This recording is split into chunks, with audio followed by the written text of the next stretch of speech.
Bonjour chères sœurs, on m'a proposé de vous introduire un peu dans ce mystère du Triduum, en tout cas ce temps de Carême et ce temps de Pâques, en méditant sur la façon de suivre Jésus qui donne sa vie jusqu'au bout. Voilà, en vous donnant ces deux enseignements, voilà, je me trouve bien petit. Je suis comme vous, je cherche le chemin, mais nous allons essayer ensemble de méditer un peu sur ces éléments. Et aujourd'hui, le premier topo sera davantage pour regarder Jésus, comment il se donne pour nous. Et puis le deuxième sera davantage sur la façon dont nous pouvons le suivre sur ce chemin. Voilà. Dieu a tant aimé le monde qu'il a envoyé son Fils unique, non pas pour juger le monde, mais pour que le monde par lui soit sauvé. Au commencement de tout, il y a donc cet acte d'amour de Dieu. Dans l'acte d'amour divin, tout est créé pour le plus grand bien. Dieu voit tout, il sait tout. L'envoi de son Fils et du Saint-Esprit sauve le monde.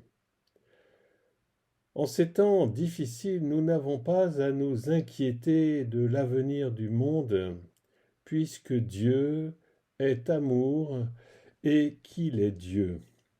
Il connaît l'avenir, il connaît tout depuis le commencement, il est hors du temps. Il a choisi de créer le monde et de le sauver.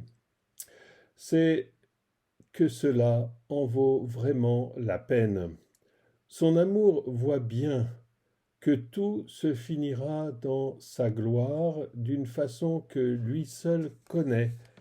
Saint Paul exprime clairement cet élément de foi à plusieurs reprises en disant que les souffrances du monde présent ne sont rien en comparaison du poids extraordinaire de gloire que Dieu a réservé à ses enfants pour l'éternité.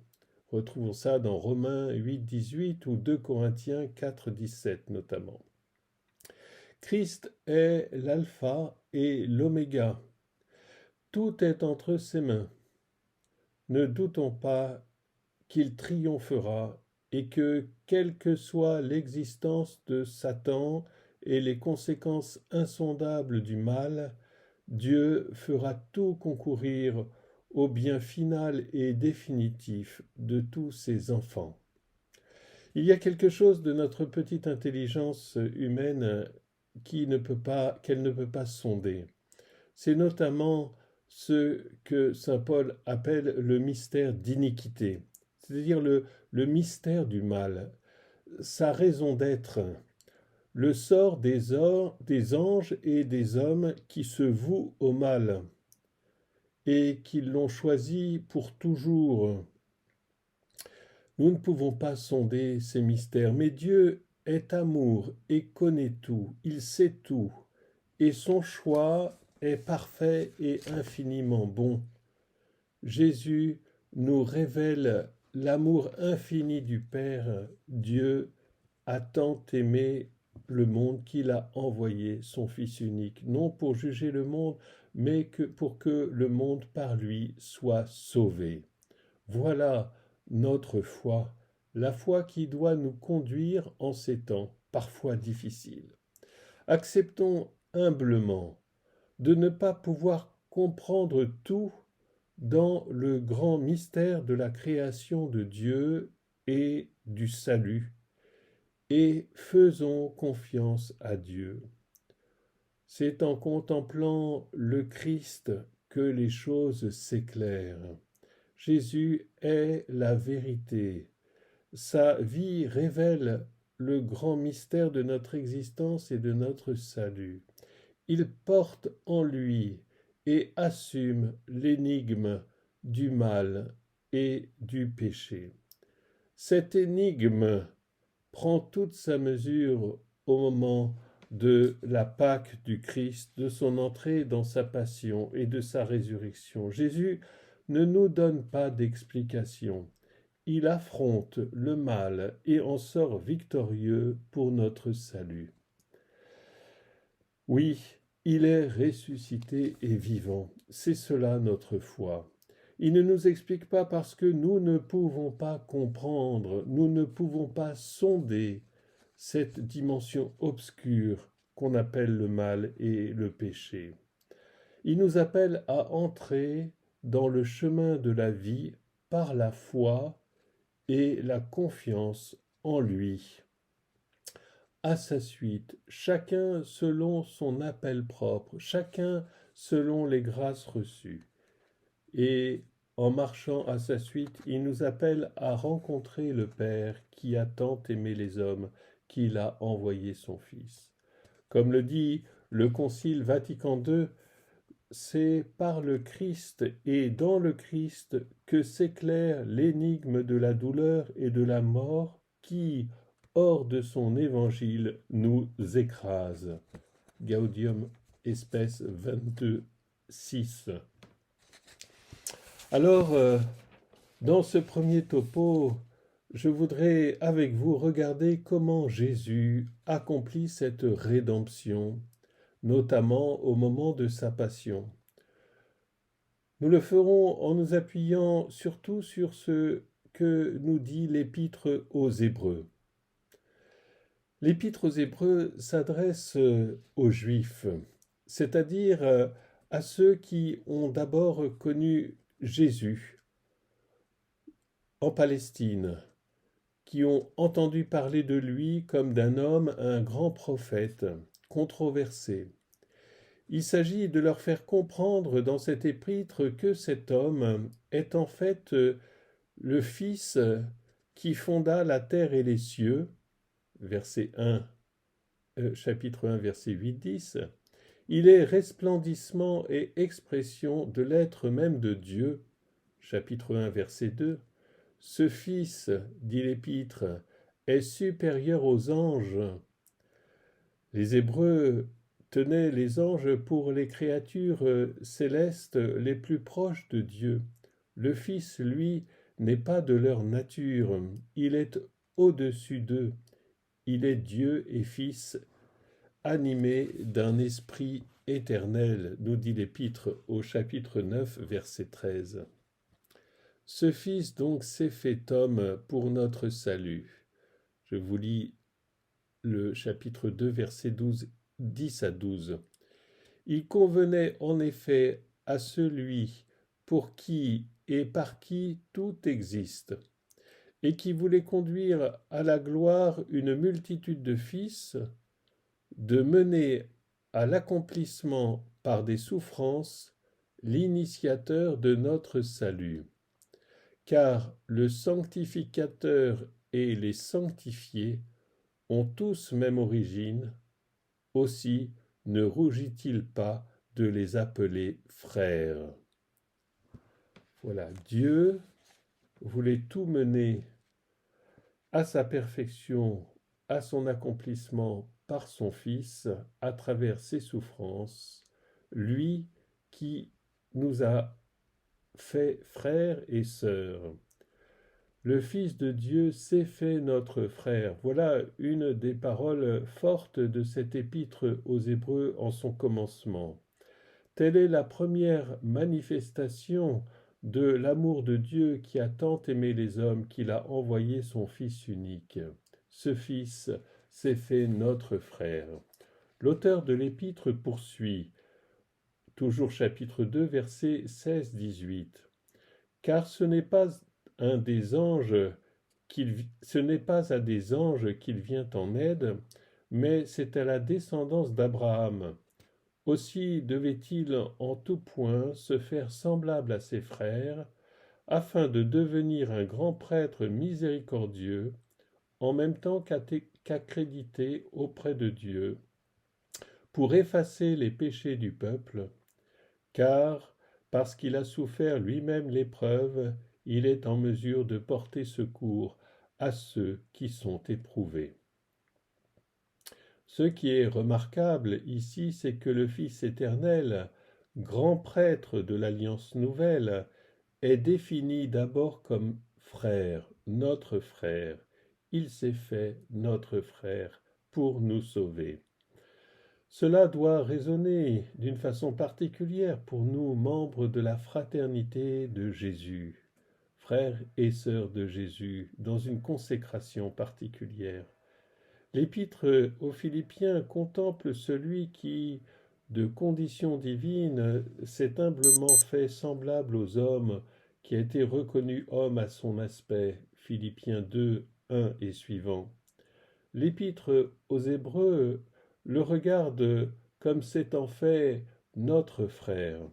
Il partage avec nous l'origine humaine, la solidarité et l'affection qui unit des frères, qui sont dus à des frères. Ce n'est pas comme homme extérieur pour accomplir notre salut qu'il se manifeste, il est entré dans notre humanité au point d'être un frère, pour faire des hommes ses frères et partager leur sort pour toujours. Le pape François insiste sur l'importance de considérer la fraternité humaine aujourd'hui. C'est l'objet notamment de son encyclique Fratelli Tutti, c'est un thème qui lui est très familier, et c'est dans le Christ que cette fraternité humaine s'éclaire. Il nous dit dans cette encyclique, au numéro 272, nous croyants, nous pensons que sans une ouverture au Père de tous, il n'y aura pas de raison solide et stable à l'appel à la fraternité. En effet, la raison à elle seule est capable de comprendre l'égalité entre les hommes et d'établir une communauté de vie civique, mais elle ne parvient pas à créer la fraternité. Si Dieu est le Père de tous, cela ne peut se dire qu'en référence au Fils unique, qui s'est fait notre frère, l'un de nous, pour devenir médiateur d'une alliance nouvelle, d'un sacerdoce nouveau, seul capable de nous sauver. Ayant établi que donc ce Fils éternel s'était fait notre frère, l'Épître en vient à donner sa thèse pour expliquer le salut des hommes. Parce qu'il est Fils éternel et qu'il s'est fait notre frère, Jésus est apte à nous sauver, c'est-à-dire à devenir grand prêtre du salut éternel, médiateur entre l'humanité perdue et Dieu. Médiateur d'une alliance nouvelle, ce que ne pouvait pas faire l'alliance mosaïque. Car, dit l'Épître, chapitre 9, versets 13-15, si le sang de bouc et de taureau, répandu sur les êtres souillés, les sanctifie en purifiant leur corps, combien plus le sang du Christ, qui, par l'Esprit éternel, s'est offert lui-même à Dieu, comme victime sans tache, purifiera-t-il notre conscience des œuvres mortes pour servir le Dieu vivant? Alors comment et pourquoi ce sang versé? L'Épître nous explique que c'est par l'obéissance à son Père que Jésus obtient notre salut. C'est un thème commun au Nouveau Testament. Il s'est fait obéissant jusqu'à la mort, nous dit saint Paul dans l'Épître aux Philippiens. Et dans l'Épître aux Romains, il nous dit « Par l'obéissance d'un seul, la multitude a été rendue juste ». Romains 5, 19. Saint Paul explique par ailleurs que l'obéissance du Christ vient réparer la désobéissance d'Adam et Ève à l'origine, cause du péché des hommes et de ses conséquences. Essayons de mieux comprendre comment l'Épître voit cette obéissance du Christ. Car Jésus a obéi à Dieu depuis son premier souffle dans l'étable de Bethléem. Il était parfaitement obéissant au Père depuis le commencement. Il a fait sa volonté en tout, sans jamais commettre le moindre écart, le moindre péché. S'étant fait notre frère, il a connu comme nous la faiblesse de la condition humaine mais lui n'a pas péché. Comme nous, il a connu l'épreuve de la faim, de la soif, les fatigues et les lassitudes, l'exaspération face aux faiblesses des hommes à leurs limites, et aussi celles des apôtres, la colère face à l'hypocrisie de certains comme des pharisiens. Il a connu les tentations, nous le savons. Il a connu aussi le trouble et l'angoisse. Il était angoissé, nous a-t-il dit, dans la perspective du baptême qu'il devait recevoir. Il a connu la tristesse devant l'endurcissement des cœurs. Bref, il a connu toutes ces épreuves propres à l'humanité et l'Épître confesse 4,15 il a été éprouvé en tout point à notre ressemblance, mais sans péché. Pourtant, nous dit l'Épître, cette obéissance-là semble ne pas suffire. Sa vie spirituelle et morale parfaite semblait ne pas suffire. Pour nous sauver, il fallait qu'il aille plus loin. L'obéissance parfaite dans la vie ordinaire et quotidienne ne suffisait pas. Je vous lis l'Épître, chapitre 15, versets 7 à 10. Tout fils qu'il était, il apprit par ses souffrances l'obéissance, et ainsi rendu parfait, il devint pour tous ceux qui lui obéissent cause du salut éternel, ayant été proclamé par Dieu grand prêtre, à la manière de Melchisédek. L'Épître nous dit qu'il fallait donc que son humanité soit rendue parfaite, du point de vue non plus de sa vie quotidienne et ordinaire d'homme, mais du point de vue de sa mission sacerdotale, pour être le grand prêtre du salut éternel. Il a donc été rendu parfait à travers les souffrances de sa passion. Cette perfection sacerdotale, nous dit l'Épître,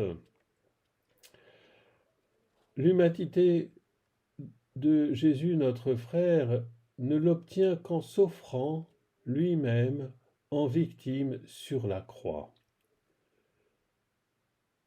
Jésus a fait l'offrande de lui-même une fois pour toutes.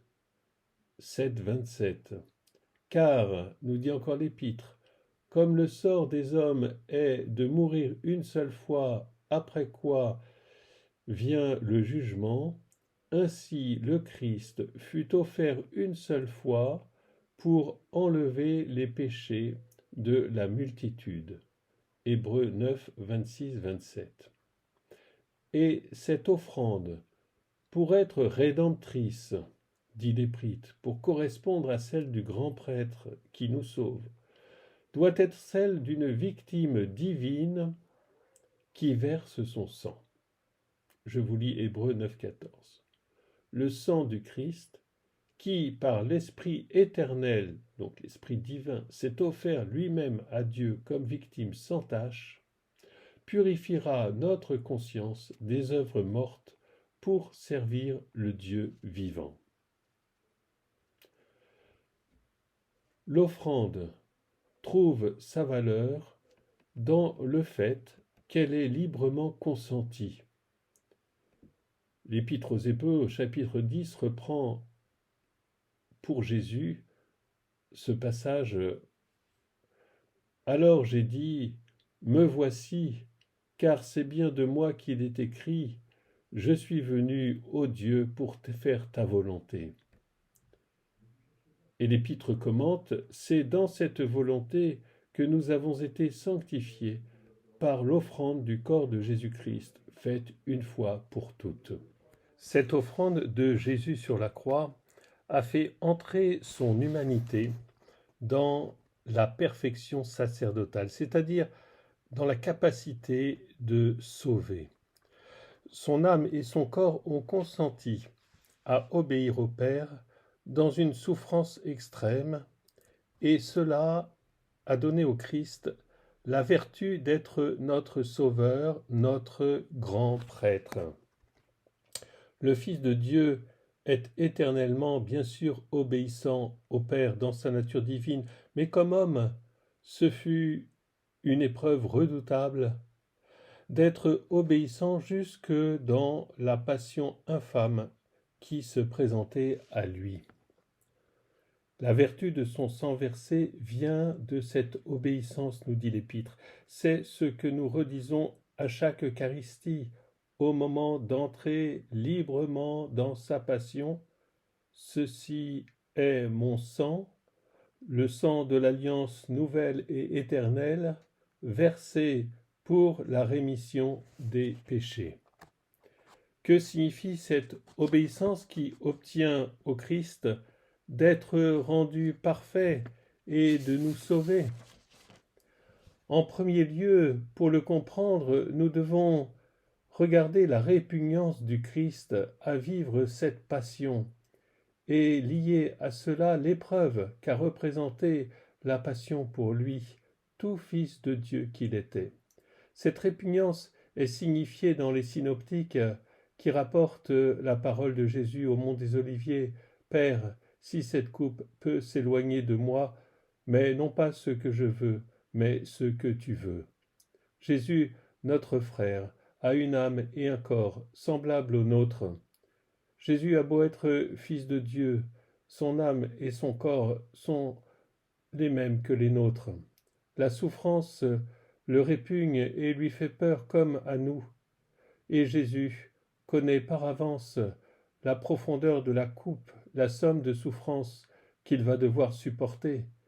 Dans sa passion, il aura à ressentir toutes les douleurs physiques et toutes les souffrances morales qu'un homme humain peut ressentir, mais cela en 24 heures.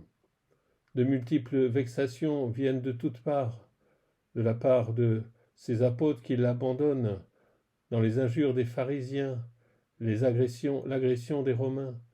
Quand on pense à la difficulté que nous-mêmes nous avons à supporter une toute petite vexation.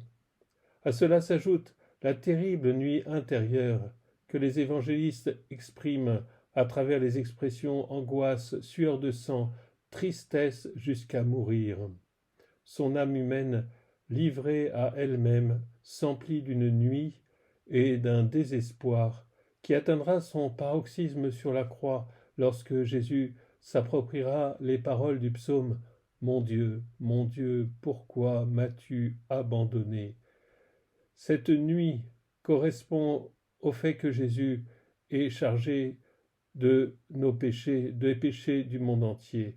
Comme le prophétisait déjà Isaïe, c'étaient nos péchés qu'il portait. Ce désespoir du Christ n'est pas de l'ordre du péché, parce que ce n'est pas un désespoir de repliement sur soi-même. Il demeure totalement tourné vers le Père, mais ne reçoit de lui aucune consolation pour ce moment. Ce désespoir traduit l'ampleur de la souffrance et des ténèbres qui envahissent l'âme du Christ, son âme humaine, cette âme que le Fils de Dieu a prise pour nous. Jésus reste attentif à tous ceux qui sont autour de lui, car sa terrible nuit intérieure ne le détourne pas des autres et ne le replie pas sur lui-même. Il reste capable de les aider par ses paroles. Il porte le péché du monde entier depuis l'origine jusqu'à la fin des temps. Et ceci accable son âme d'une façon inimaginable. Son âme humaine n'a pu porter cela que soutenue par la divinité qui pourtant ne lui apportait à ce moment-là aucune forme de réconfort. Seuls des anges venus le réconforter au moment de l'agonie, semble-t-il, ont pu l'aider un instant. Il y a dans l'évangile de Jean une parole de Jésus sur la croix. « J'ai soif ». Saint Jean écrit, sachant que tout était achevé pour que l'écriture soit accomplie jusqu'au bout. Jésus dit « J'ai soif ». Cela vaut la peine de s'arrêter un instant sur cette parole. Jésus, l'homme, notre frère, est exténué sur la croix, physiquement et psychologiquement. Il fait entendre cette parole « J'ai soif ». Au plan naturel, Elle traduit le besoin vital du corps. Boire et respirer sont des besoins vitaux et instinctifs extrêmement forts. Mais Jésus dit cela pour accomplir les Écritures. Cette soif nous parle d'une soif plus profonde qui est celle de l'esprit humain, créé par Dieu pour recevoir de Dieu la vie. Toutes les Écritures mettent en scène, en quelque sorte, cette soif de l'esprit humain, cet esprit que Dieu insuffla en Adam, qu'il tira de la glaise au commencement. Sous différentes formes, les Écritures mettent en scène cette parole du psaume « Mon âme a soif de Dieu, le Dieu vivant ». L'homme pécheur détourne cette soif de son objet qui est Dieu tout au long de sa vie. Il cherche en vain, dans les choses du monde, à abreuver la soif de son esprit, la soif spirituelle qui est en lui. Cette idolâtrie est en négatif le signe de la soif inscrite par Dieu dans l'esprit humain.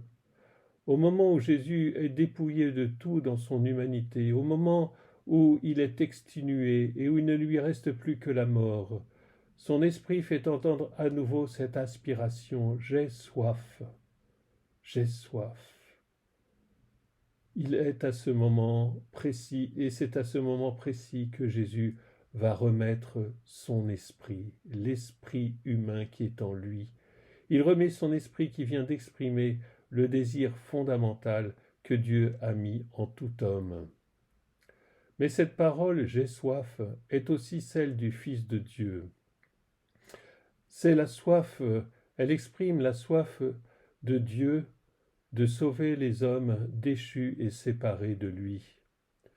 Mère Teresa a vécu son appel à être missionnaire de la charité en méditant toute sa vie sur cette parole qu'elle faisait inscrire dans toutes les chapelles des sœurs.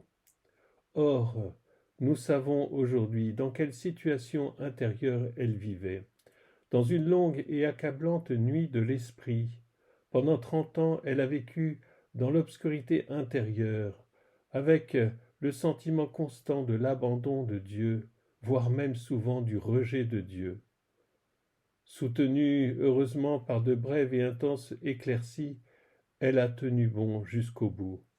Elle a vécu ces longues années dans l'obéissance à la parole que Dieu lui avait fait entendre lorsqu'il l'a appelée à fonder la congrégation des missionnaires de la charité. Cette parole, à se donner aux pauvres, cette parole, j'ai soif. À travers la méditation des pères de l'Église et de l'exemple de Mère Teresa, nous comprenons que ce « j'ai soif » du Christ est un équivalent à la parole que Jésus a dite dans les synoptiques « Mon Dieu, pourquoi m'as-tu abandonné ?» L'évangéliste Jean dit que c'est un accomplissement des Écritures, un accomplissement jusqu'au bout. C'est donc un sommet de l'amour et de l'amour rédempteur. Cette parole vient de la nuit profonde dans laquelle le Christ est entré pour nous sauver. Il se fait le dernier, mais il reste Dieu et nous sauve de cette façon. Au moment de son arrestation à Gethsémani, Saint Jean nous rapporte cette parole adressée à Pierre. « Remets ton épée dans ton fourreau.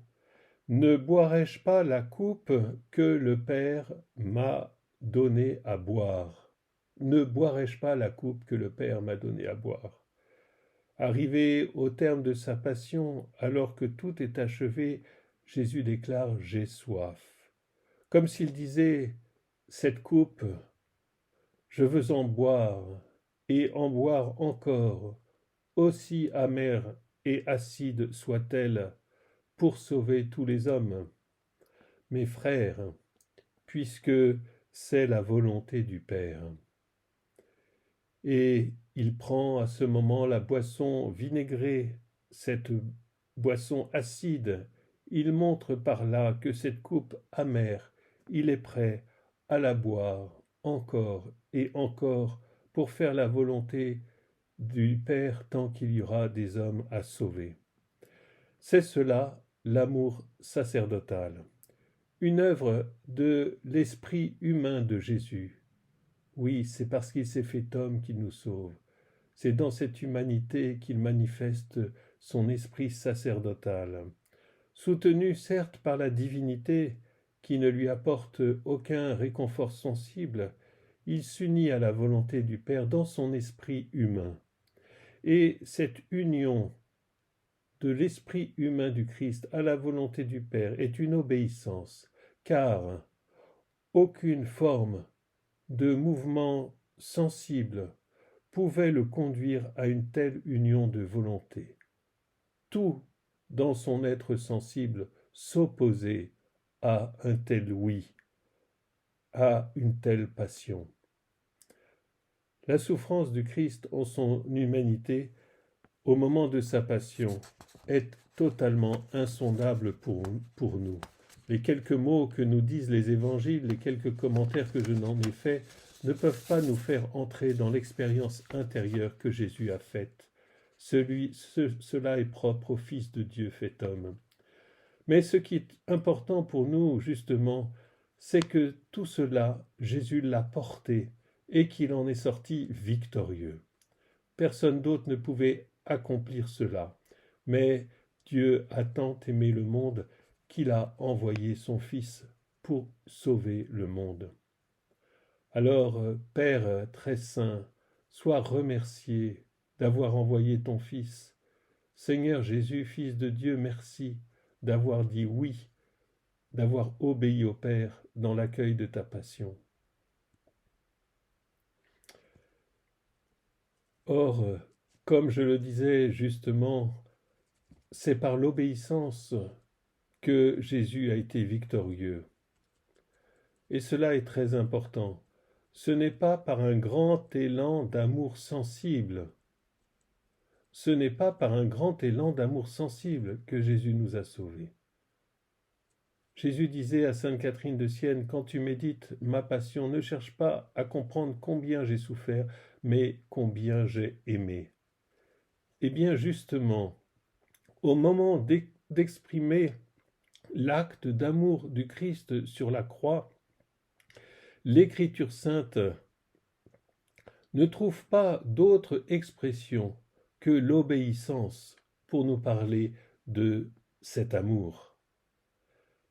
L'obéissance est le sommet de l'amour du Christ. Obéir, vous le savez, c'est adhérer à la volonté d'un autre, malgré toutes les résistances que l'on ressent en soi. S'il y a obéissance, c'est que la volonté rencontre beaucoup d'obstacles intérieurs et extérieurs. Sinon, on parlerait simplement d'adhésion à la volonté de l'autre. Quand on parle d'obéissance, c'est que l'esprit se trouve confronté à bien des résistances intérieures. L'obéissance commence au moment où la volonté est contrariée par toutes sortes de résistances. Plus on ressent de contrariété, plus l'obéissance est exigeante. Pourquoi parler d'obéissance plutôt que d'amour à ce moment-là? Eh bien, parce que l'amour sous-entend une adhésion sensible, un désir qui adhère.